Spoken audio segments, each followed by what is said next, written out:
깊이 1,000m의 갱도 속은 섭씨 45도. 지옥의 섬 군함도에서는 강제징용된 조선인들이 하루 12시간씩 엎드린 채 석탄을 채굴했습니다. 1943년부터 1945년 사이 공식 집계된 사망자 수만 134명. 누락되거나 은폐된 사망자의 수는 훨씬 더 많을 것으로 추정됩니다. 현장에 있는 송경훈 기자 불러보겠습니다. 송경훈 기자.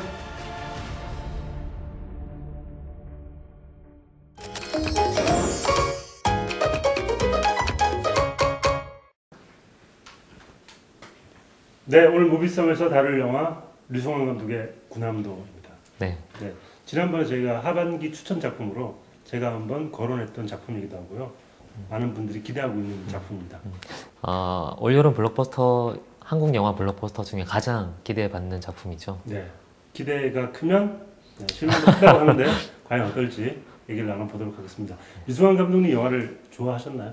네, 유승환 감독님 영화 중에는 저는 짱패를 제일 좋아하는데 규모가 큰 영화들도 있지만 사실 좀 작은 얘기들을 할 때 훨씬 더 좋았던 것 같아요. 네, 작은 얘기를 할 때 좋았다는 것은 살짝 지금 이제 깔고 들어갈 때 이거는 그냥 결론부터 얘기를 하면 군함도는 실패가 좀 많이 눈에 띄는 영화이고 기대한 만큼 약간 실망감도 큰 영화였던 것 같습니다. 네, 우리가 흔히 말하는 국뽕이라고 이제 보통 이제 용어를 쓰는데 공식 명칭은 아닙니다만 국뽕을 우려하는 분들이 많았습니다. 제가 보기에는 우려를 잠식시킬 만큼 깔끔하게 나온 것 같지는 않지만 그래도 많은 분들이 좋아할 만한 영화인 건 맞다라는 생각이 들기도 합니다. 그래서 오늘 다양하게 군함도의 이모저모를 파헤쳐 보도록 하겠습니다. 먼저 군함도 많은 분들이 아시겠지만 한 줄거리를 통해서 어떤 이야기인지 파헤쳐 보고 시작하겠습니다. 네. 이것도 평범하게 써야 돼? 편집한 거 보니까.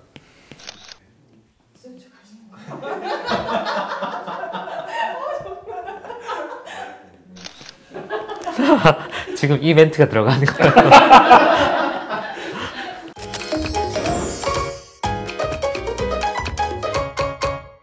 네, 군함도에 대한 저의 한 줄거리는 이겁니다.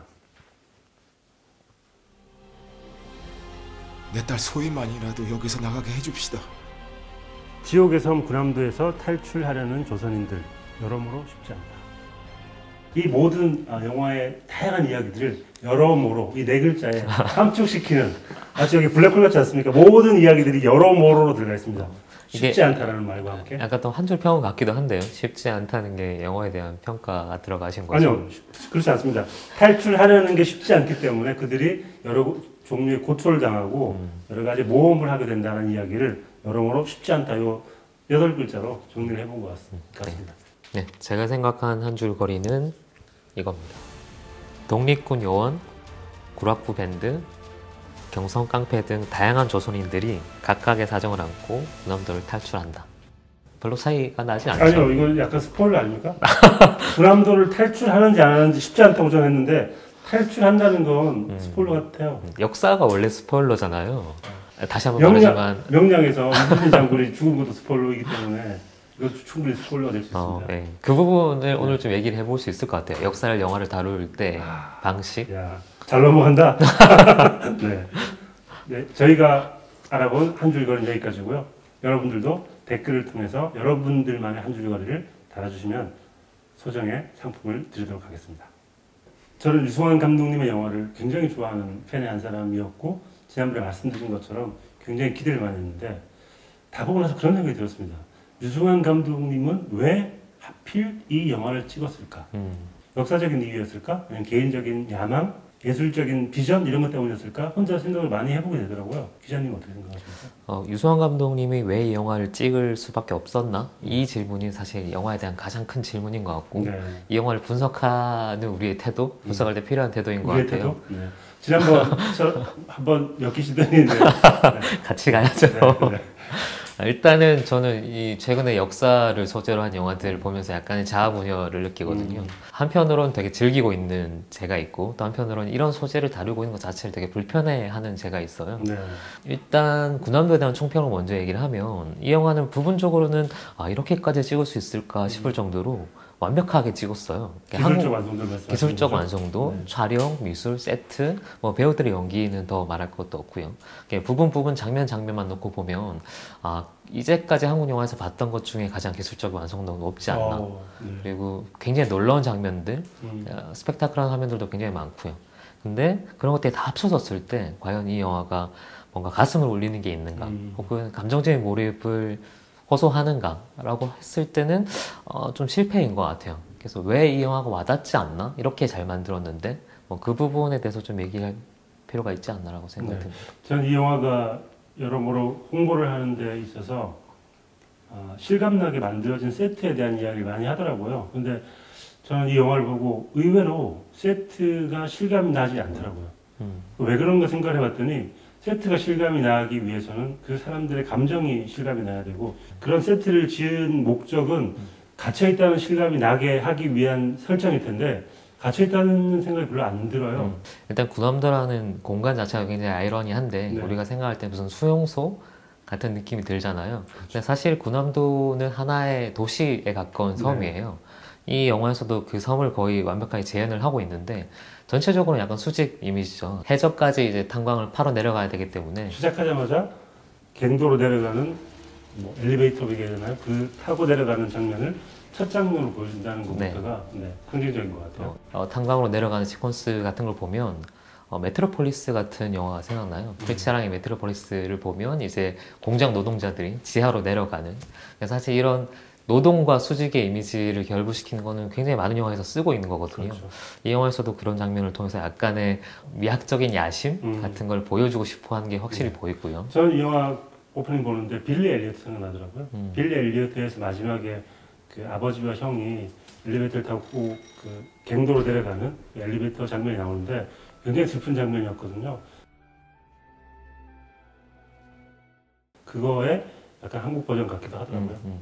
아마 이게 답답하다, 갇혀있다는 느낌이 잘 안 드는 이유 중에 하나는 이거 자체가 하나의 도시이기 때문에 다양한 면들을 보여주거든요. 그게 영화의 장점이자 단점이기도 한데 단순히 탄광으로만 이루어진 게 아니고 유곽도 있고 실제 일본인 거주 지역도 있고 지역마다의 어떤 계층성들이 있거든요. 그걸 한 번 쭉 다 보여주는 거죠. 그래서 각각의 구역들을 보여주기 때문에 이게 이 사람들이 거기에 갇혀서 아무것도 할 수 없다라는 느낌보다는 거기서 살고 있다는 느낌이거든요. 그러니까 답답한 느낌을 반복하지는 않는 거죠. 그래서 좀 탈출기라고 할 때는 그런 압박감이 덜한 거 아닌가라는 생각도 좀 들기도 하고요. 네. 올여름 극장가의 최대 화두가 탈출인 것 같은데, 제가 지난주에 다뤘던 덩케르크도 탈출하는 이야기고 이 영화도 탈출하는 이야기인데 약간 다른 것 같아요.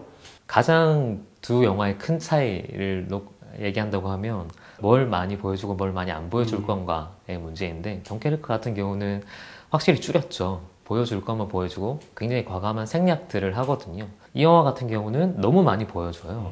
그 부분에서는 좀 균형을 잡지 못한, 일테면 스포트라이트 같은 영화 같은 경우에는 기자들의 얘기를 하고 있잖아요. 그래서 기자들이 취재하고 있는 그 교회 내 성폭력 문제, 이것들을 사실 우리가 직관적으로 받아줄 수 있는 방식, 영화에서 가장 흔히 시도하는 방식은 재현을 하는 거거든요. 이미지를 보여주면 굉장히 강력하게 저게 얼마나 폭력적인 사건인지를 알 수 있어요. 근데 스포트라이트에서는 그런 것들을 보여주지 않죠. 그냥 얘기만 떠들어요. 안 보여주기 때문에 오히려 그 존재감이 훨씬 더 커지는 거고, 또 한편으로는 기자들의 생리, 기자들의 메커니즘에 훨씬 더 집중하게 만드는 거거든요. 이게 결국 2시간 동안의 선택과 집중인데 이 영화 같은 경우는 그 부분에서 명백히 실패. 너무 많은 걸 다루려고 하니까 하나도 제대로 집중하지 못하는, 그게 아마 이 감정적인 몰입이 안 되는 첫 번째 이유일 것 같은데, 일단 그 군함대에 갇혀 있는 사람들의 이야기, 그리고 위안부에 대한 이야기, 매국노들에 대한 이야기, 이 모든 것들이 다 한 군데에 포함이 되어 있기 때문에 사실 감정을 따라가려면 좀 시간이 필요해요.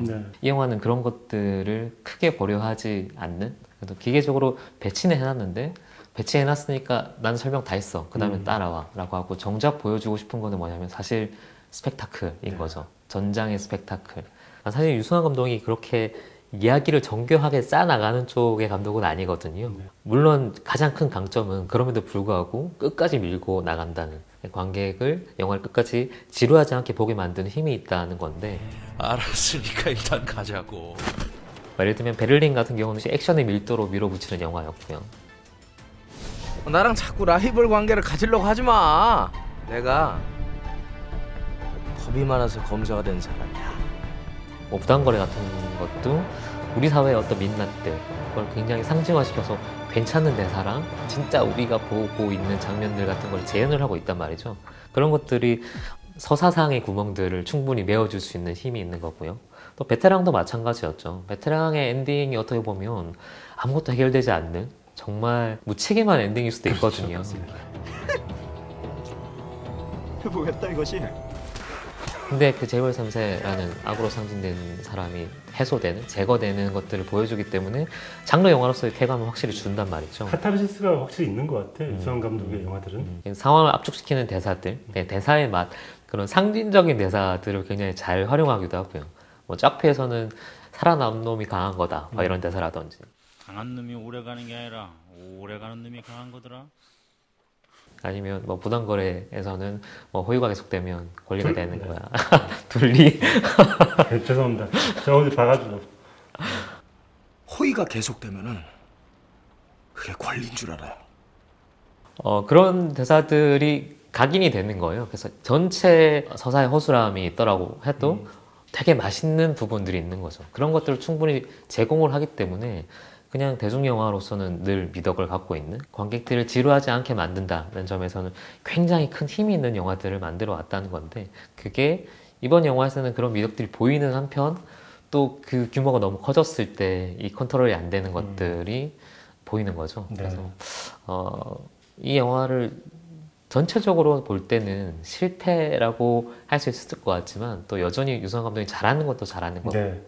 네, 지금까지 군함도에 대해서 얘기를 해보고 있는데요. 2부에서 좀 더 자세한 이야기를 해보도록 하겠습니다. 다음에 뭐 보죠? 이거?